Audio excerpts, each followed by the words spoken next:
तर का म्हणता मित्रांनो, मी राहतो वर्धेत. तर माय आज का डोकं फिरलं माया मातून झालं का वरतं जाव आणि पाणी टाकून द्यावं म्हटलं. हे आपल्या सोलर पॅनलले पिल्लर बनवले बा, तर इथं पाणी टाकले बा रपकन. पण काय एवढी भक्तिभावना चालली बा मला आज. रपकन गेलो ना पाणीच मारायला लागलो. असं तर घरचं झाडू बी नाही मारत. आणि मग मारून दिले ना पूर्ण पाणी आणि चपचप ओले गेले. आणि भकाभक निघालं बा खाली रप्पर बसतो उतरलो. आणि मग आपल्याला जायचं होतं बाहेर, पण आपल्याला इकडं कृष्ण धुमाल जवळ आलो बा. लाइटिंग घेतली म्हणे.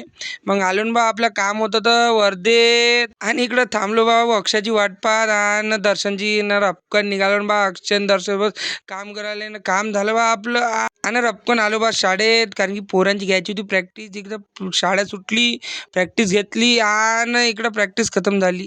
आणि मग आपल्या भाऊले सपोर्ट करा कोण, रोशन दादा, रोशन भजनकर इथं आपल्या याच्यावर जा जिओ हॉटस्टारवर. आणि रपकन मराठी बिग बॉसमध्ये जाऊन पूर्ण 99 वोट देऊन द्या बा. मीनं तर दिलेच आहे पूर्ण. असं मग लोक म्हणन कायले दूर राहायला, कायले करायला. भाऊ आपला विदर्भातला माणूस आहे, द्या लागते. तर मग काय, भेटू मग आपल्या नेक्स्ट ब्लॉगमध्ये.